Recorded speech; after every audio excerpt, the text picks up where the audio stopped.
This is the Detroit Sports Podcast Network.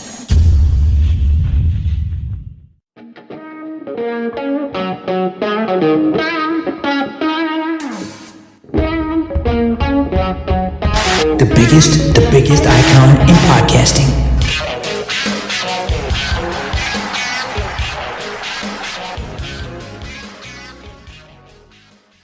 Welcome in, everyone, to this week's edition of the DocNJock Wrestling Podcast. I'm your host, Adam the Jock Straczynski. On today's list, or on today's show, this WWE release list grows, and AEW releases some of its own as well. This wrestler has not signed with AEW, contrary to what we reported last week, and we've got an update on this TNA wrestler. Help me break it all down, sort it all out, get us on our road to WrestleMania. He's the one. He's the only. He is the Doc, John Macaroon. What's up, cuz? Man, cuz, it was a great week of wrestling, in my opinion. I thought that AEW started to put together now a feud that people are interested in. I think that WWE is now setting the road to WrestleMania, and I'm very curious in regards to how the WWE is going to handle their biggest show. It was a very interesting week. I thought that all the shows were great. Even TNA was great, leading off Impact on television with Joe Hendry winning and retaining his title over Jake something, a guy from Midland, Michigan. So a good week. Where are we starting today, sir? Let's start with WWE, because I think the big news coming out this week was we kind of all knew, but now it was confirmed. Jey Uso's going to pick Gunther. He's going to challenge him at WrestleMania. The big issue with this is Jey Uso is something like 0-10, 0-11 versus Gunther. Like, he doesn't have a win. So what do you think WWE has to do to make him more of a believable threat? Somebody who, when you look at the rundown for WrestleMania, you're not instantly like, Gunther's going to get this. Or have they done enough and Jey Uso's already there where you think Jey Uso has the inside track and is going to beat Gunther at WrestleMania? Yeah, here's the thing. It's one of those deals where Jey Uso's over, and the past, look, I think that also kind of helps build the intrigue to where, look, Gunther's a monster. I think that there's nothing that would go wrong with having Gunther drop the belt to Jey Uso. I think that WWE has crafted somebody that can be a star, that can carry the company, can do all the shows, can be somebody that can be a respectable working world champion. So this is great. And I think that the losses that Jey Uso had build up the payoff when he wins it. So I don't have a problem. He could have went 0-30 against Gunther. I just think that when it's time, now, the starting off point for Jey Uso is the Royal Rumble. Once he got cemented with the win, then everybody's like, oh, and now he's getting double encores for his entrance. The kids are involved. It's basically, when you have a heel like Gunther, it's going to be great because once Jey Uso wins it, your next opponent is going to be Gunther. It needs to be where Gunther destroys him, makes his life hell, and the fury that's unleashed by a monster when he loses is going to be great. And I just think that you can play that all the way into the summer months, especially, what do you know, cuz there's going to be talk of Money in the Bank being a foreign event, all these events being foreign events. Who's a guy that can, really carry the company when you need a heel on the road? And that's going to be Gunther. So Jey Uso just needs to win it and pay it off, and I think he will. Yeah, look, I kind of feel the same way, right? Like, the moment Jey Uso won the Royal Rumble, you're like, he's taking on Gunther, and I feel better than a coin flip, which obviously 50-50. I feel better than a coin flip that he's going to win at WrestleMania. So I think depending on how you kind of book him and how you have him placed, he should maybe be the favorite, even though the record is as poor as the record is. But I think having that poor record gets you to this point where you're like, okay, This makes sense. This is the move. So I really like the way that this has been paid off. I really like the way that this has been built. It's just now you've got to take care of business at WrestleMania. And then, like you said, when they get into the summer months and they get into a lot more of the foreign pay-per-views that they're going to have, this is the structure that they're going with. They're going with the B level, or the so-called B level pay-per-views being done abroad. Gunther as your heel in Europe, Gunther in other countries as that foreign heel works out great. He kind of becomes a fan favorite. Like, him in Germany, him in France, like, they love him. So it makes sense. It makes all the sense in the world to do it this way. So I think Jey Uso has a bit of that inside track. I do need to see them book Jey Uso strongly, though. I thought Gunther coming out and destroying Jey Uso, I thought that was a nice touch. Jey basically getting himself back up and saying, you know what, Gunther, I choose you. You were the pick all along. I thought that was a nice touch. Like, this man came out and obliterated him, but Jey Uso wouldn't stay down. So you've got that nice little cheeky underdog character. I think it works well. Again, you just got to get to the finish line and you got to pay it off. We don't need one of those things where Vince used to do it, where he would get you to the end and then he would swerve everybody and even himself because he would change plans at the very last minute. We don't need that. We don't want that. Something else that we've got brewing and looking towards a potential payoff. We've got AJ Styles, Braun Breaker. Braun Breaker's kind of looming around AJ Styles. He was there when AJ Styles was announced that he was switching to Raw. But in the meantime, you've got AJ Styles versus Dominic Mysterio. That took place. What are your thoughts on where AJ Styles is currently at? Look, this is a guy who, when he came back, had a match against Carmelo Hayes, had the Liz Frank injury, which we both know because we cover football, is a very difficult injury to recover from. AJ Styles thought he was done, thought his career was over. He's been able to rebound and come back. He's now challenging the likes of guys in the Judgment Day, like Dominic Mysterio. Me, myself, I would love to have seen him challenge Finn Balor, but that goes back to some New Japan type stuff that I'm into. But in the background, and you know it's coming, it's just, when will it be here? Is it going to be at WrestleMania? Are they going to meet at Elimination Chamber? You've got Braun Breaker standing there just peering over AJ Styles like he wants to feast on his bones, and AJ Styles just kind of keeps looking him up and down. Where are you at with AJ Styles right now since his second return? Well, it stinks because the best way to put it is elite enhancement talent, where you don't think that AJ Styles is going to beat one of your rising stars, but it's something that you want to see, something that is valuable for Braun Breaker, and I just believe that it's one of those deals where nobody believes that AJ Styles is going to be the next Intercontinental Champion, but you do want to see him involved in some elite feuds and have some good matches. And I think that AJ Styles is forever going to be known as a man's man, a wrestler's wrestler. I think that that's also an opportunity to enhance what Braun Breaker can do, because he's a brute force. But in WWE, he's had some solid matches with Dragunov, and he's known for just the way in which he flies around the ring, the ropes, and flying around. But Braun Breaker can wrestle. Like, you got to remember, he comes from lineage. Rick and Scott Steiner being his dad. So you build up the package with Braun Breaker being able to talk, being able to do some things, and there's nobody better across from him than AJ Styles. So I'm excited to see it, but I want to see how it plays out after AJ Styles loses. Yeah, my concern is AJ Styles is going to maybe get lost in the shuffle, right? And at this moment in time, I feel kind of like this is his farewell tour. I feel like he's got maybe 18 months left in him. So we'll get through the John Cena stuff, and then like the last 6 months is going to basically be AJ Styles, and that's just kind of where I feel like it's at right now for him. So does he beat Dominic, levels himself up, gets into this feud with Braun Breaker, and then gets beat by Braun Breaker, and then just kind of that's it. Like, it doesn't get much better than that for him. And if that's the case, that's going to be sad. And now look, I trust in Triple H to not do that to a veteran, not do that to a guy who's really and truly, when you look at his career, has been absolutely amazing. Like, AJ Styles, I think you can make the argument shouldn't have had the career that he's had, but somehow he's figured out a way to persevere and to get himself over and get himself into positions where he is arguably a wrestler that could go on anybody's Mount Rushmore. So I just hope that he doesn't get lost in the mix, because I could see that happening, especially with the different storylines we've got going on. Because here's the thing, too. But I want to say this, though. There is a partnership with TNA that could involve... There is. And see, that's where I think that... I don't want it to be viewed as disrespectful, but I think those that are like 46 to 50 that also want to work with new, fresh talent, like, wouldn't it be great? Joe Hendry's talking his shit, and then there's AJ Styles.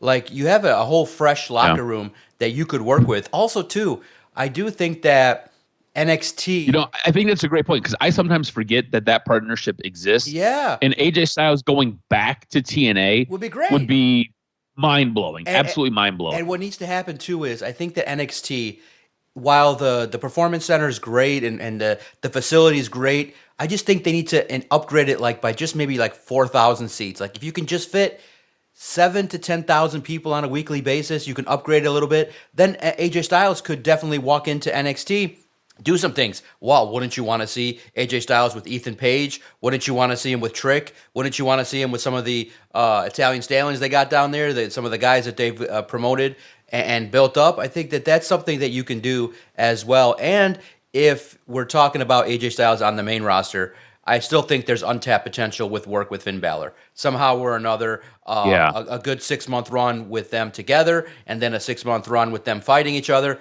They could tour the world fighting each other because there's so much history and story there. So there's a lot left in the tank for AJ Styles. I just know that sometimes when we think that they're not at the top, that there's nothing for them. And I think, Triple H will take care of AJ Styles, and it's basically whatever AJ Styles wants to do. But there's flexibility when you have more matches that you can have with other people. I was really hoping that at some point they could reform their own version of the WWE Bullet Club with AJ Styles and Finn Balor, basically having the first two leaders of that group and putting them together. And if you look at all the guys that have been in the Bullet Club that are now in WWE, whether it's Finn Balor, who originated it at one point, we'll get to this later on in the show, you did have Gallows and Anderson, who were both part of it. You had AJ Styles. You've got Tama Tonga and Tangaloa. Those guys were both part of it. So you have a ton of guys who are part of the Bullet Club at one point or another, some iteration. And my hope was at some point you could get those two guys paired up, and Gallows and Anderson as well, and just kind of let them just kind of run shop.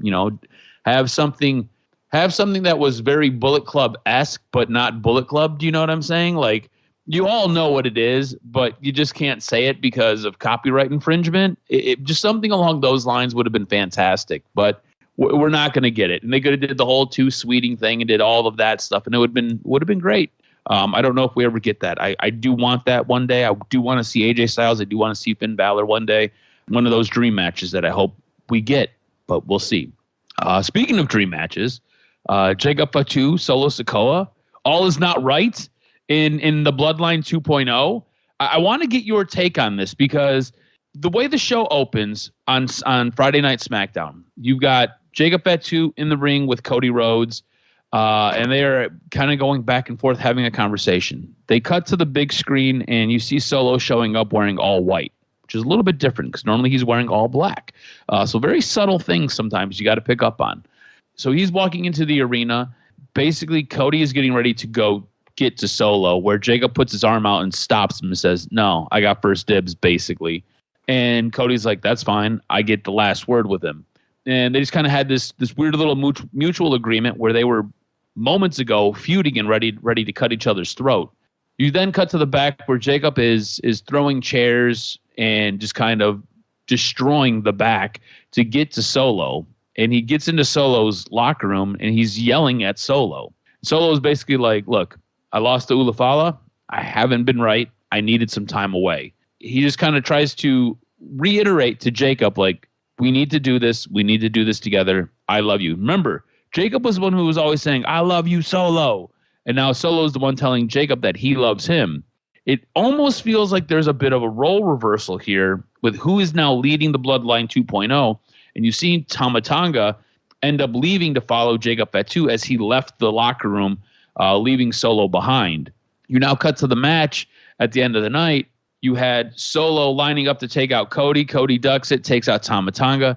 Jacob gets mad as he rolls out of the ring, and he's looking to confront Solo, only to get hit from behind and fall into Solo, leading to a little bit of disarray. Jacob ends up losing his chance to get into the Elimination Chamber. And we're going to talk a little bit about the Elimination Chamber here in a few moments. But there's a whole lot going on. They did a really good job weaving this story throughout the night. And it does feel as though these two guys are on very unsolid ground with each other. And it feels like maybe at Elimination Chamber, maybe at WrestleMania, we're getting Jacob Fatu versus Solo Sikoa. What are your thoughts on where this relationship stands right now? And what did you think about the way that they added a whole lot of uncertainty in basically a 2.5, 3 hour stretch? Yeah, well, first and foremost, I just thought that the opening segment did a little bit too much. I didn't need Drew in the mix at all. I thought that Cody was kind of diminished. Jacob Fatu is now overshadowing Cody. So I would have just figured out a way to get to it differently. I love the fact that Solo's in the mix. He's an instigator. He's got issues with a lot of people. Drew coming out there was just kind of weird. He's just like, it was extra. You didn't need it. You didn't need it. And then once Jacob comes out, he's like, well, I'm already in the chamber, so I'm just going to let you guys talk about it. It's just weird because the crowd wanted to pop off. I thought that the heat check by Cody was weird, going, who do you guys want me to face? Who do you want to win the Elimination Chamber? It felt like John Cena got the biggest pop, but it wasn't that great. The DC crowd was kind of lukewarm in the way it came across. So I didn't like the opening segment, the way it kind of weaved. And I don't need Cody Rhodes standing head by head next to Jacob Fatu. It looked weird.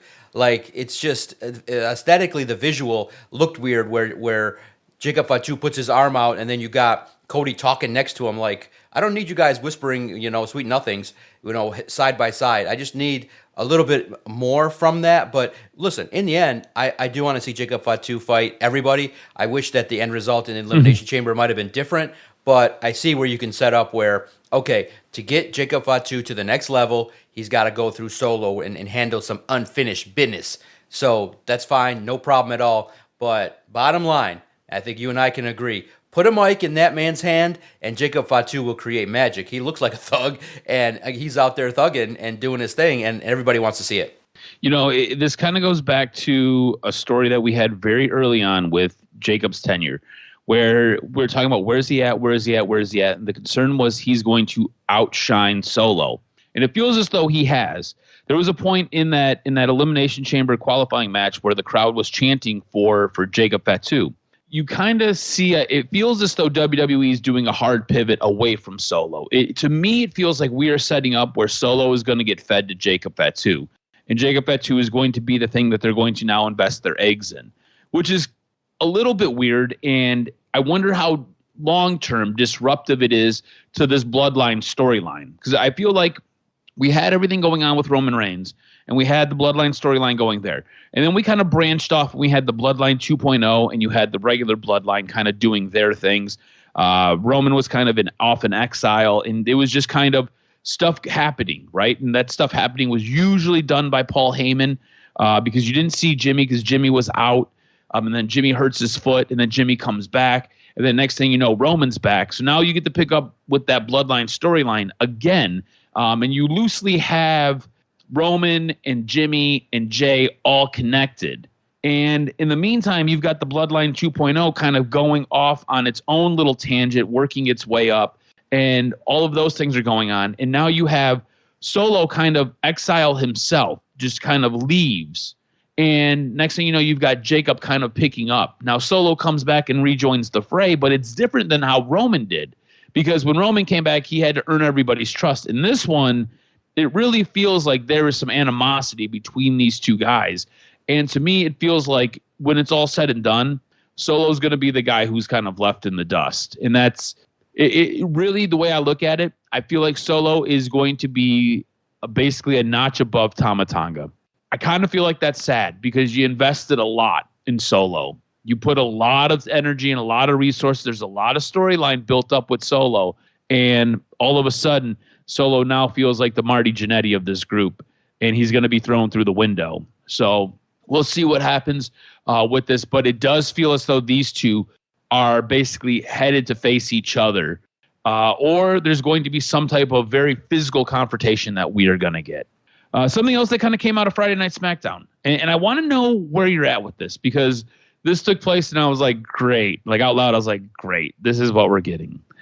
Do you want to see Trish Stratus team with Tiffany Stratton at the Elimination Chamber to possibly take on Nia Jax and Candice LeRae? Because early in the show, they go to Trish Stratus and they're talking to her and she's like, I'm going to be there some way or another, whether it's in my suite or I'm at the ringside. I don't know. And I was like, great, Trish Stratus, we get you again. And then she got involved in the Tiffany Stratton match. where she came to Tiffany Stratton's aid to help fend off Nia Jax and Candice LeRae. And they're going to end up teaming together, and we're going to get this at Elimination Chamber. And I just want to know if you need it, because I was thinking about this when I was showering yesterday and found out that Michelle McCool was getting inducted into the Hall of Fame. And in my head, I'm like, I don't even know what you did. I don't know why you're so popular. I don't need to see you in any more Rumbles. I don't need to see Trish Stratus in the wrestling ring anymore, because you were great when I was a kid. But you were great when I was a kid. When you came back and you did stuff with Zoe Starks, it was meh. When you had matches against Becky Lynch, it was meh. I don't need you being meh with Tiffany Stratton, who I feel like is the future of the women's division right now. So I don't need to see you. I don't want to see you. You can give me a Lita here and there, because she can still kind of move in the ring, but I don't need to see Trish Stratus. I don't want to see this. Do you want to see Trish Stratus? When you see her, does it still pull at the heartstrings of that 11-year-old boy who used to get geeked up to see her come out with her tight outfit and revealing cleavage? Or is it just kind of meh for you? Because right now it's meh for me. Yeah, no, look, I like the idea of weaving in, Trish Stratus. She's a legend. She's got a relationship with the WWE. It felt like, she kind of always wanted to be more than just the eye candy, and now she's got a chance to be featured. So I'm okay with it. Look, I know that in terms of relevancy, it's not super high in regards to how over she is, but she's still a Hall of Famer. She still gets a pop, and she gets to kind of work the WWE a couple months a year, and it's cool. It's like one of those deals where she's not a full-time performer, but she gets her opportunity to get in there, and it's fine, to see what she's able to do. And kind of, it's like one of those deals where, how do you get talented people over? You put them with more talented people, and it's like one of those things where Tiffany Stratton can learn from the experiences and the time that she could spend with Stratus, because of the experiences she's had, some information that she can say to, hey, how to play up this thing, maybe avoid that thing. So I just think that the WWE is all about weaving in the opportunities with legends to teach the younger stars, and Triple H is never going to shy away from that. And I do think that just from when you see the backstage interactions that he's had with Trish, there's a loyalty there. There's a remembrance of all the good memories that were created when she did some bits. So good. It's not great, but it's something that you think it's just more for the, it's like one of those deals where an NFL team signs a veteran. You know that he's not going to put up a lot of sacks, but the work that he does behind the scenes in the locker room to teach the young cat, hey, do this, do that. What do you think about this? What do you think about that? Here's something you could say here. The experience that, Tiff Time will experience working with Trish will be just fine. So we'll see. Let's see how it plays out. And you also have an opportunity, one last feud down the road where Trish turns on Miss Tiffany Stratton, and you have a dream match down the road between a veteran and the protege.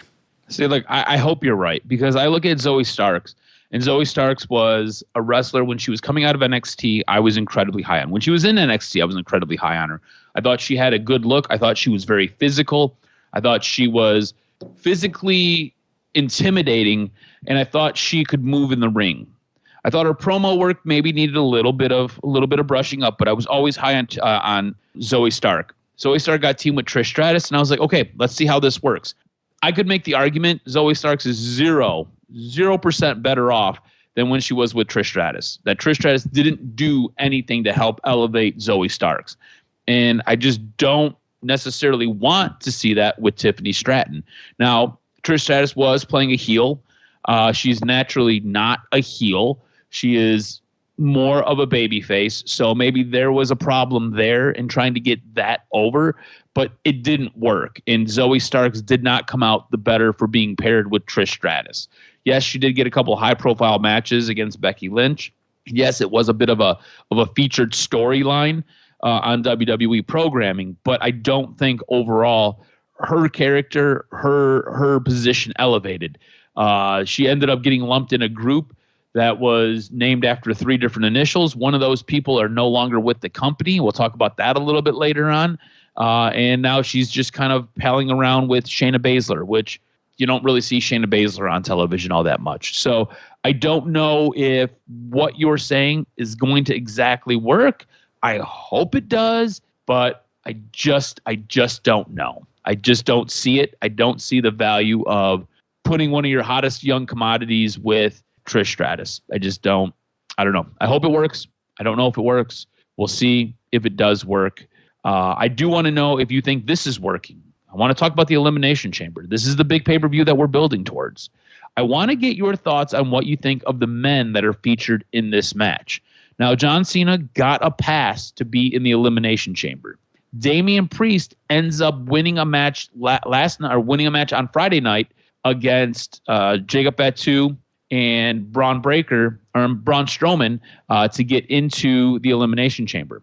Logan Paul ends up winning a match on Monday Night Raw to get into the Elimination Chamber. You've got CM Punk there. You've got Drew McIntyre there. And now we're waiting to fill out the final spot, which I'm assuming is going to be Seth Rollins. What are your thoughts on all of these guys in this match? Now, you have this built up to where you've got quite a bit of feuds kind of kicking around in this match. You've got the Drew McIntyre, Damian Priest angle. You've got the CM Punk, I believe it's going to be Seth Rollins angle. There is Logan Paul, John Cena. These guys have been vocal about wanting to face each other in Cena's last run.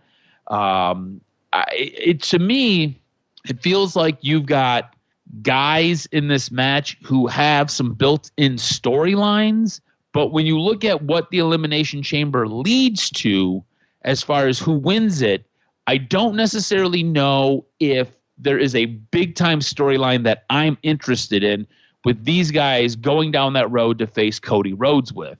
And to me, it kind of takes some of the allure away from this match. Now, in the match, I think it'll be fine because you're going to get some stuff that's going to come out of it. Like I said, I could see Cena and Logan Paul coming out of this and having a match at WrestleMania. Of course, you've got Seth Rollins, CM Punk. That's going to be a thing. You've got Drew McIntyre, Damian Priest. If what was supposed to happen at the Royal Rumble happened the appropriate way, and they were actually building that up, this could be special. But they're not even building that up. They're not really even touching on that, and they kind of skirted around it because I think we may be going in a different direction now with Drew McIntyre. What are your thoughts on the guys that are featured in the Elimination Chamber and the possible storylines that could come out of it and the possible storylines that we could have in it?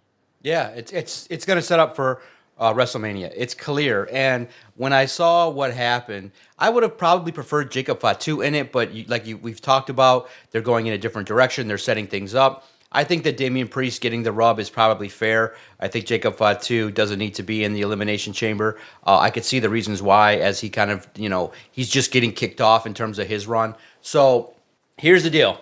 And here's what my Spidey senses said. I was like, oh, man, remember where CM Punk planted the seed of who he maybe wanted to face this year? And I know it stunk. I know it maybe is not going to maybe happen, but I'm not seeing anymore Cody Rhodes facing John Cena, and I'm not seeing Cody Rhodes facing CM Punk. I'm like, oh my God, there's a chance here. There's a person here that would sell tickets, would bring an audience, would make it crazier, and would make it more of a spectacle. And I'm like, oh man, this is going to set up where that Drew McIntyre is not going to win. You know that Seth Rollins is not going to win. So you got to figure out a way to get them together. But I think the winner potentially is going to be Logan Paul. And I think that you pair Logan Paul with Cody Rhodes, it's a spectacle. I'm not going to like it. But in the end, I'm seeing CM Punk face John Cena at WrestleMania.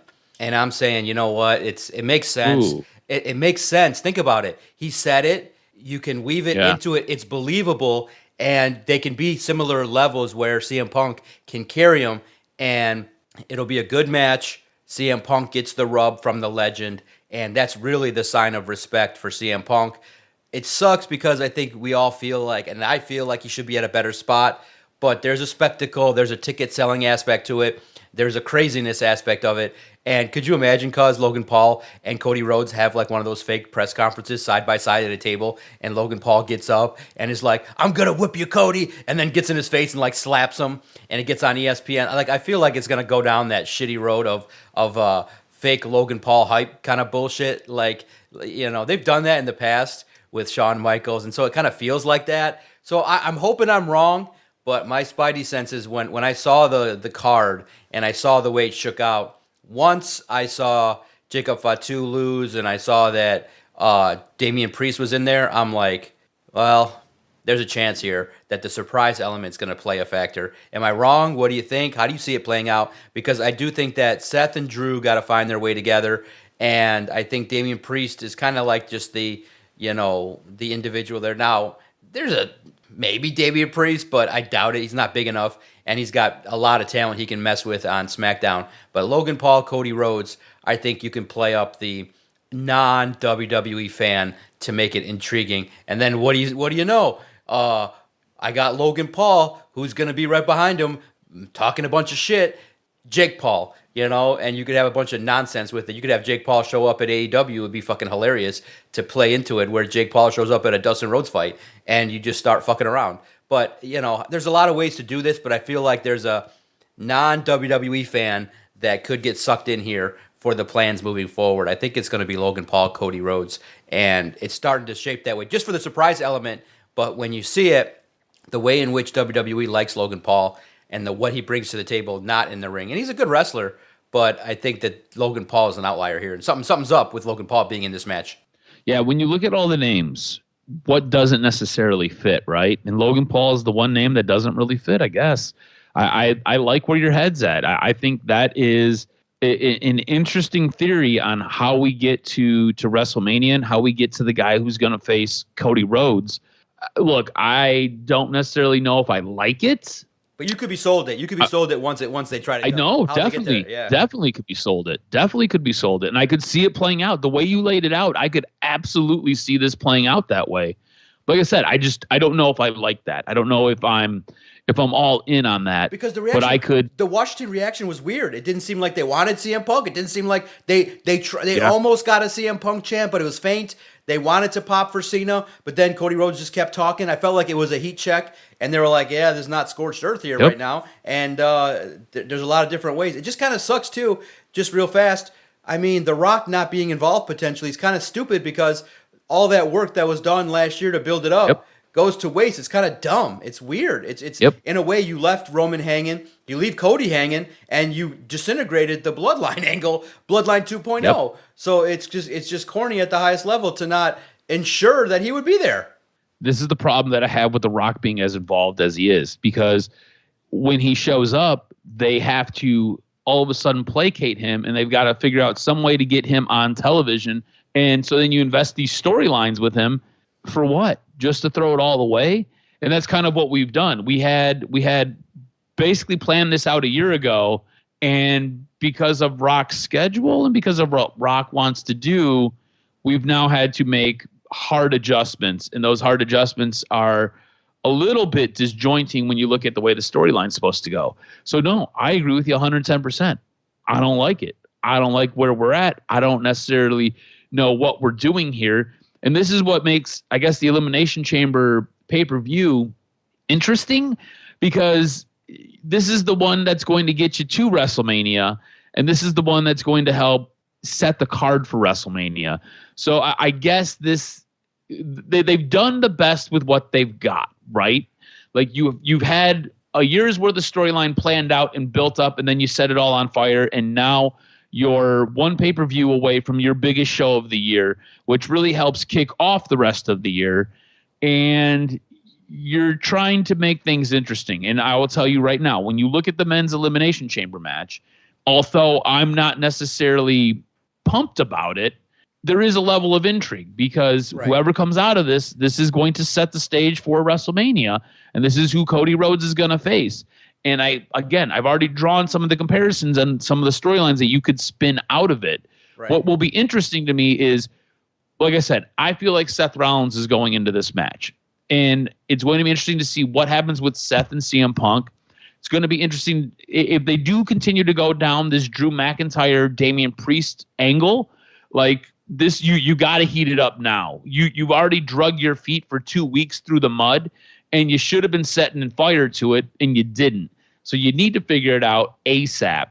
And then it kind of leaves John Cena. Like, what are we doing with John Cena? Where Where is he gonna go? What's gonna happen with John Cena? 'Cause I just don't know what's gonna happen with John Cena. I don't know where he finds himself on the WrestleMania card. Do you want to see John Cena? Unless it is with CM Punk. Yeah. Do you want to see John Cena versus Cody Rhodes? I just don't think it's believable. I think they're on two different levels. It's just it's like it would be too fast. It doesn't work in the parameters. It's like, I'm John Cena. I'm here now. I lost for 7 years. I win the Elimination Chamber. I fight Cody Rhodes. It just doesn't make any logical sense to do it that way. None. So to me, I feel like a program could be developed with CM Punk, but I could see it the other way too, where you're just like, it's John Cena. You don't have to tell a story. It's John Cena. You put him in there, and then CM Punk fights Seth Rollins, and you finish off that feud at the biggest stage. So there's a lot of ways they could go with it, but in terms of interest, I think the least interest I have is Cena and Cody Rhodes. It's really weird. Yeah, for sure. I agree with you 100%. I feel like pulling the trigger, the way they did it was stupid. You should have just had John Cena involved more, do some things, win some matches, so that you could build it up. If you have him across, because nobody on earth is just, you want to see a great match, but you could see nostalgia. But I think it's one of those deals where everybody would kind of just have some fun with the idea of John Cena playing the heel in the match and doing some fucked up shit one time. But I don't think that John Cena, the kickoff to his retirement tour, storyline-wise, doesn't make any sense at all. Yeah. Well, he's not even been there. He showed up for work one day. So, didn't he promise he was going to be there for something like 80% of the days? He's not shown up all but one. So, like, it's hard to build a story when you're not there. Right. Right. And, like, John Cena usually can do it because he can do a lot of recording with backstage vignettes and promos and stuff like that, or he can normally record some stuff and then send it in, but you've not seen him. They've not done that. So hard to tell a story when you're not actively telling a story. So it'll be, we'll see what happens. I just feel like it's kind of a weird group of guys in this Elimination Chamber, and the way you sold it, it looks like it will be Logan Paul. And to me, he's fantastic. Like, he surprises at every chance you give him. Like, he's an amazing athlete. He's incredible to watch. The stuff he can do is nuts. All of that being said, I don't know if that's necessarily the guy I want to see Cody Rhodes face. And again, you got some time to build that story, but you need to start putting some irons into some coals here and getting stuff hot, because to me, it just feels like we're wasting time and we're not getting into WrestleMania mode. I don't know how many times I got to watch dudes stare at a sign, but it's not working for me. I need some storylines. Right. I don't need dudes staring at signs. So we'll see what takes place. I think next week we'll kind of help set the stage and help finalize where we're going, and then Elimination Chamber will be right around the corner, and we'll be there before we know it, and should be a good show. Like I said, if there's any intrigue in it, it is in this men's match to see who's going to come out and face Cody Rhodes. As far as WWE goes, anything else stick out to you before we get into AEW? No, it was a good week of shows. I thought that Raw was great. I love the fire promo with Penta. It was good to see him kind of in that environment, and I think that they're doing a great job with making him a believable character. So it was a good week of wrestling for WWE. Good storylines, and now some intrigue in regards to what's going to happen at the top end. All right, so now we've jumped into AEW, and it sounds as though reports are Tony Khan's been a little bit more hands-on with the booking, and if we kind of go back, 3 weeks now, so we've got 4 shows to kind of look at. I feel like we had a really good show, we had a show, and we had an okay show, and then I thought this was a decent show. I thought this was pretty good. I thought there were a couple of things that kind of came out of it where you're like, okay, this could work. I still think the Death Riders as a whole get way too much time. But coming out of AEW's Dynamite, I have a new favorite female wrestler who I believe is incredibly talented and does not get nearly the time she deserves. Also, we have a monster feud that I think everybody wants to see, and I think that's where we start. And that monster feud is between MJF and Hangman Page. Now, this was teased and teased and teased, and then they finally came to blows. MJF had his match with Dustin Rhodes, and he continued to beat down Dustin Rhodes. And then Hangman came out for the save, and these guys went back and forth. And then at some point, MJF gets on a mic and starts talking all kinds of smack to Hangman Page, only for Hangman Page to come back down and start throwing more blows. I kind of want to get your sense of what you want out of this, because right now, for MJF just kind of not doing a whole lot of nothing and just kind of messing around with Jeff Jarrett and then messing around with Dustin Rhodes, and Hangman Page trying to kind of find himself and then beat the shit out of Max Caster and find him. For two dudes who are just kind of meandering around in the backstage area for the last couple weeks, I feel like we've got something now where if we do this right and you book this well, you could have many, many matches and it could be awesome and it could make money. So do you want to see them do some long-term storyline that's going to end up playing out, or do you want maybe a one-and-done match that just kind of gets us to wherever we're going next? Because I would argue with you, these two dudes are cash cows, and you could do a 3-match storyline, you could do a 5-match storyline, you could have these guys wrapped up together until the end of time, kind of like you've got with Kevin Owens and Sami Zayn. I would pay to watch these guys go at it all day long because they're both incredibly good at their craft. How do you want to see this play out? Yeah, no, I want to see some good stories. I want to see them involve over the next couple months and tell a good story. And the good thing is that this has the potential of being whatever they decide to do should work out. I think that Paige and MJF, to kick it off backstage, was solid. They both held their own. MJF was befuddled at the intrusion of Adam Hangman Page, but you're right. You need to have your biggest stars put on the biggest programs, and it's good that they went in this direction. It will be something that I think a lot of people can play into and relate to, and then also it has the potential of being one of those feuds where it can go great behind the scenes, it can go great with the talking, the vignettes, and then they'll pay it off with the great match. So I hope they do it over a couple months, and I do think that there's going to be opportunities for both to shine and elevate and continue their run in 2025.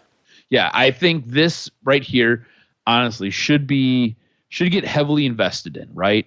I think MJF does enough lowbrow stuff, and Hangman Page is such a fan favorite where it just works. And these two dudes in the ring across from each other was absolutely fantastic. So I am intrigued, and like I said, I want something long term. I want multiple matches. I want more than 3 right now. I would love to see some type of a 5-match feud. And then, like I said, you could have these guys intertwined for the rest of their lives, and I would be okay with it. So I'm all aboard this. And I feel like this was one of the major highlights of what we got from Dynamite. Now, with that going on, I feel like some of the lowlights here, we've got Undisputed Kingdom. And to me, they seem like a bunch of nerds. They end up losing to the Death Riders, and then they have to be saved by Daniel Garcia, Daddy Magic, and Cool Hand Ange. Look, the Undisputed Kingdom was something that I felt could have been really, really cool. It was a little bit wonky and weird the way that they kind of came together with Adam Cole wearing the devil mask and trying to take MJF out and then hurting himself, and then everything kind of got shelved, and then they came back together. You weren't really sure if Kyle O'Reilly was a part of it because 1 week he was, 1 week he wasn't, this week he was. You also have Matt Taven and Mike Bennett, who are pseudo a part of it, even though they were like original members with it, but you don't ever see them. To me, the whole Undisputed Kingdom, it just doesn't work. And it doesn't work because it's been booked so poorly. So now you put them in a match against the Death Riders, and I feel like this was a match where if they would have got a win, it could have did them some justice and gave them a little bit of validity. But you have them get their stuff in, and then you have them end up losing to Wheeler Yuta, nonetheless. The guy who takes all the pins for the Death Riders, you have them lose to Wheeler Yuta, who gives a low blow to Kyle O'Reilly, who, like I said, we weren't even sure if he was in the group because they've done a real bad job of clarifying that. And then you get them saved by Daniel Garcia, who, I'll be honest with you, I know he's the TNT champion. I kind of forgot he was on the roster.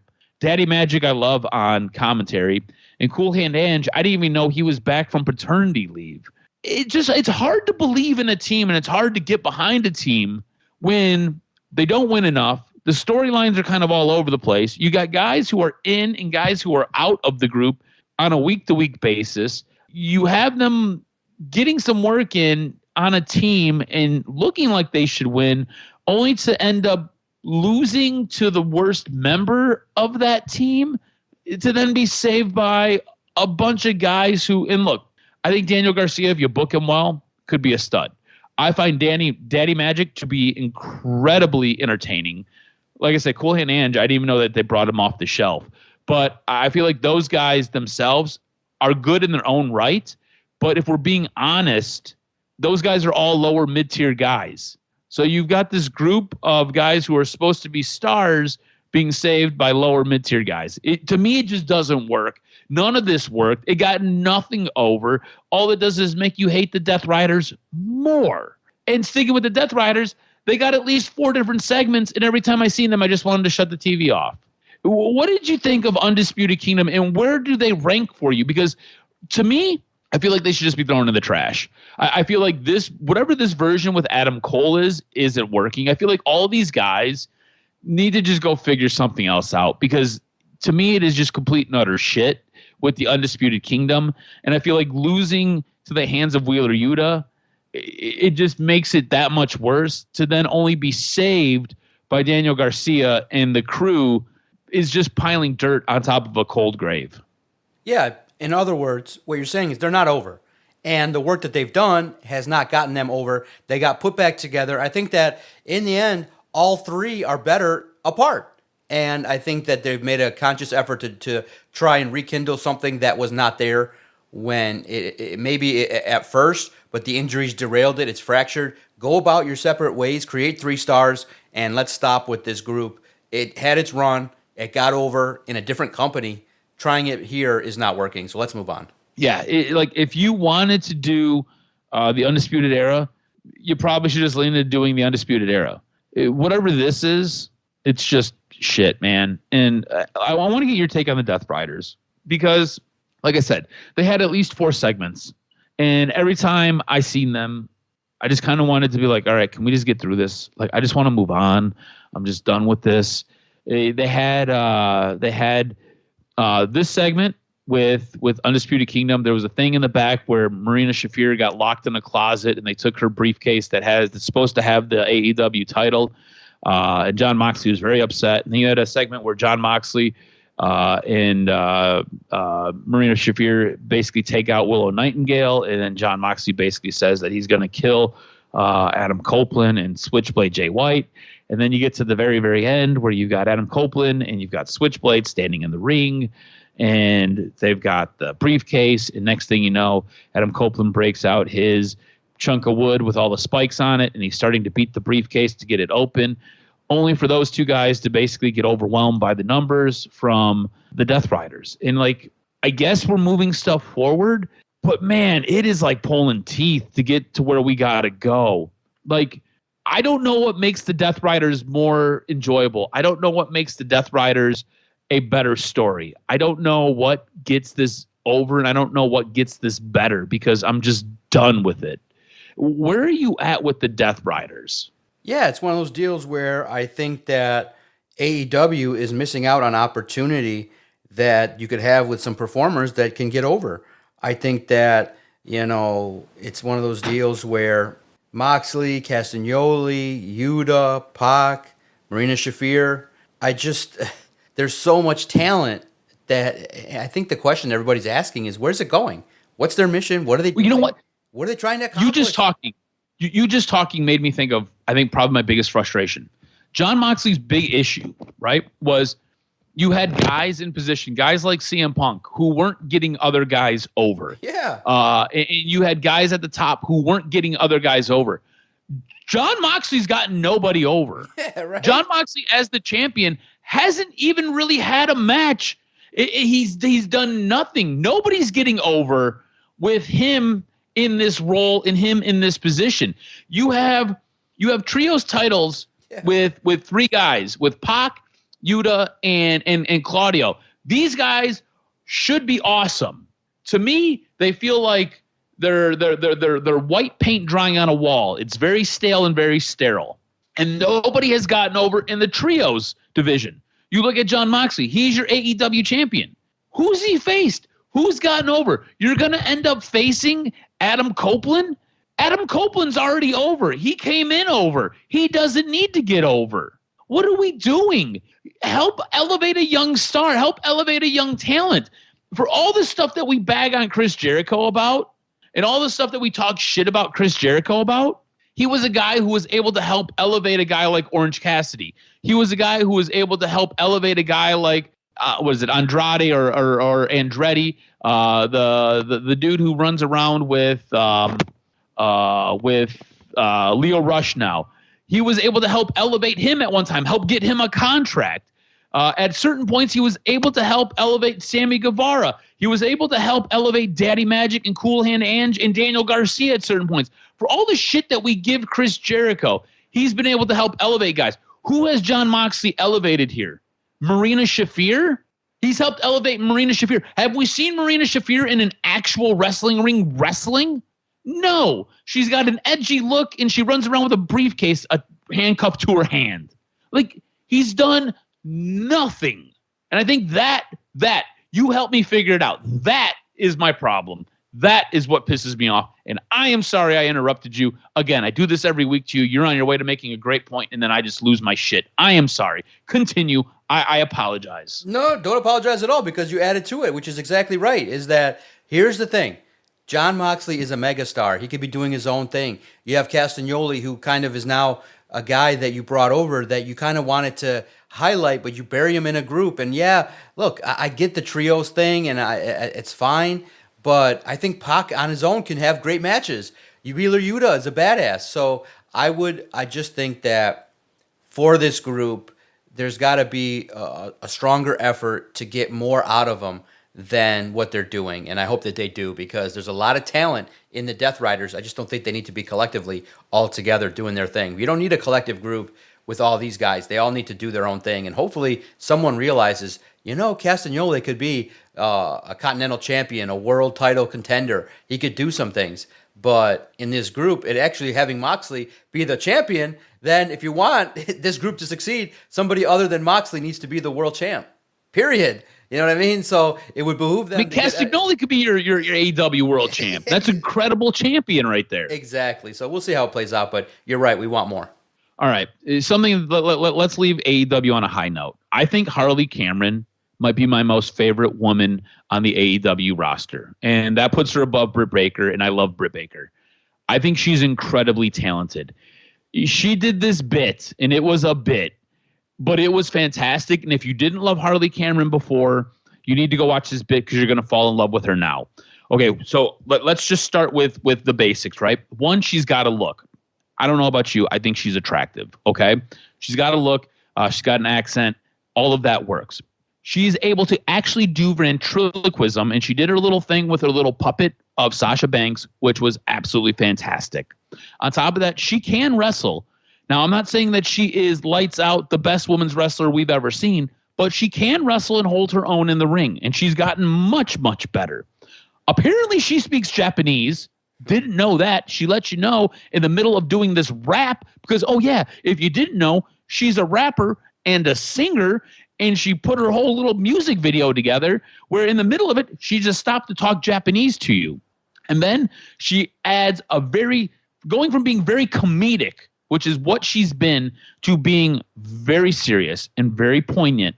I thought the way that they did this, you just helped create the foundation for a freaking star. Now, AEW, you need to not screw this up, because to me, she was awesome, and she's incredibly over, and I hope she beats Mercedes Moné for that TBS title, and I hope they do things the right way with Harley Cameron, because this little moment, this little 3 to 5 minute vignette that we had, she came across as so authentic, and she came across as being somebody you could get behind and becoming a fan favorite. She was absolutely incredible in this moment. I thought it was great. Harley Cameron is now my most favorite woman on the AEW roster. And to be honest with you, she's probably my favorite female wrestler right now. I don't know if you've seen it. I don't know if what your thoughts are on it, but I thought Harley Cameron was absolutely incredible.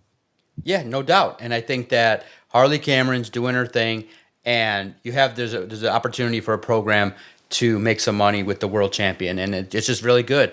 I think that Tony Storm gets a lot of credit for kind of paving the way, and you realize, all right, what's going on in AEW on the women's side is getting a little bit more intriguing. So I think that Harley Cameron is somebody that in wrestling you always strive to try and get, which is the it factor. You want to see what she's doing, and I think that what she brings to the table is very appealing, and a lot of people are very much in line with what's going on, and I'm very much looking forward to it. And I just think that it's fair to say Mariah May, Harley Cameron, they're separating themselves from the rest of the women, and let's see what happens. Yeah, absolutely. I think if you look at the AEW female division, it really is those three. Those three are probably the most interesting women in that division. And look, huge fan of Willow Nightingale. I could be a huge fan of Megan Bayne. She's has a very nice look. She's very physical. She can obviously move in the ring. It's going to be interesting to see what happens between her and Chris Statlander as they're now headed into a storyline. Again, huge fan of Chris Statlander. To me, I feel like Harley Cameron has, like you said, it. She has that it factor. She seems like she is personable. Like she almost seems like she is the crazy neighbor next door. But like I said, in this vignette, she came off incredibly authentic. And I think that is what really helps endear you to a fan base. And that's what really helps endear you to people and really helps get you over. I hope she beats Mercedes Moné. We've got AEW's Australian Grand Slam event taking place Saturday night after the NBA All-Star event. So it'll be late at night on a Saturday when you're going to get that. I don't know what time they're actually doing this stuff in Australia. I don't know if it's going to be pre-taped. I'm assuming it's going to be pre-taped.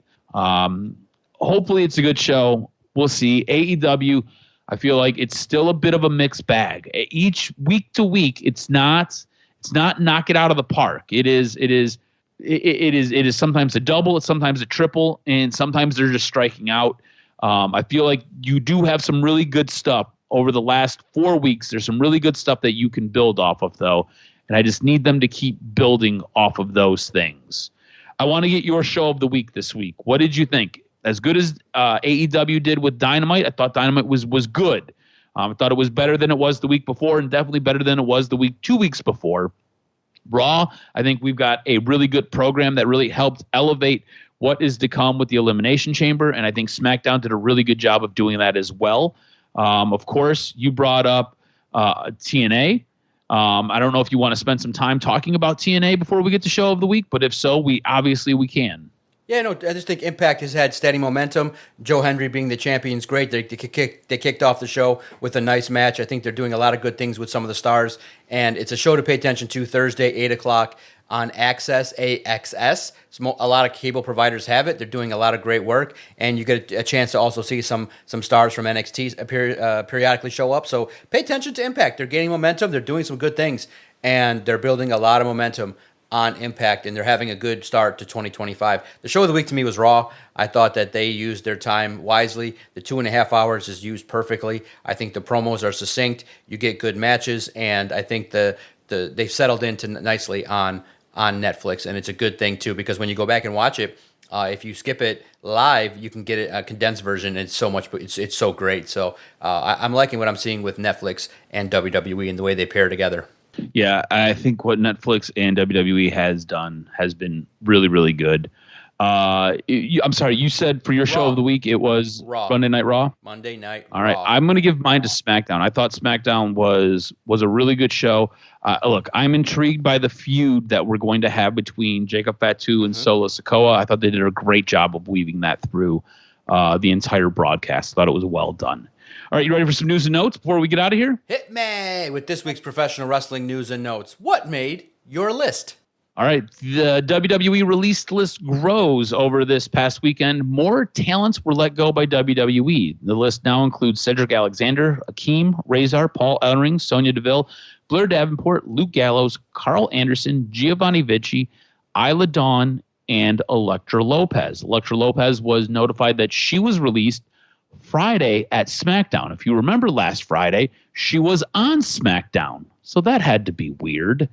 AEW releases some of its own stars. On Monday, it was reported and confirmed by multiple sources that both Miro, Ricky Starks, and Malachi Black had been released from their AEW contracts. It was reported that Malachi Black's AEW contract had officially expired, so he's now free to go wrestle wherever. Hours after the report regarding Black's exit, it was noticed that Miro and Ricky Starks had also been removed from the company's roster page. According to PW insiders Mike Johnson, Stark is now officially departed AEW and is now 100% free and clear to compete elsewhere. Stark's departure came after almost a year off TV for the former FTW and AEW World Tag Team Champion, with his last appearance on TV coming on March 30th, 2024's episode of Collision. So he ended up showing up on Tuesday night on NXT. Ricky Starks ended up coming through the crowd, and he is now signed with WWE. That happened quickly. This AEW wrestler is working towards getting their release finally. Sportskeeda's Dr. Chris Featherstone reported the negotiation between Tony Khan and Rey Fenix over Phoenix's release are progressing. The resolution means Phoenix's departure from AEW is now expected to happen soon. Featherstone noted that Khan was given advice to, quote-unquote, put an end to the situation. The expectation is that when Phoenix exits AEW, he will join WWE and reunite with his brother and tag team partner, Penta. Now, this wrestler is not signed with AEW, despite reports where he did. A new report says WWE star Elijah has not formed with AEW, despite recent reports of him joining the company. Former WWE star Elijah, formerly known as Elias, recently shared a vignette which indicated that he had joined forces with Vince and Dutch of the Righteous. Following the vignette being shared, it was revealed that Elijah had reportedly signed with All Elite Wrestling and Ring of Honor after appearing on the most recent Jericho Cruise. Fightful Select provided an update noting that the former Elias has not actually signed with AEW or Ring of Honor as of yet.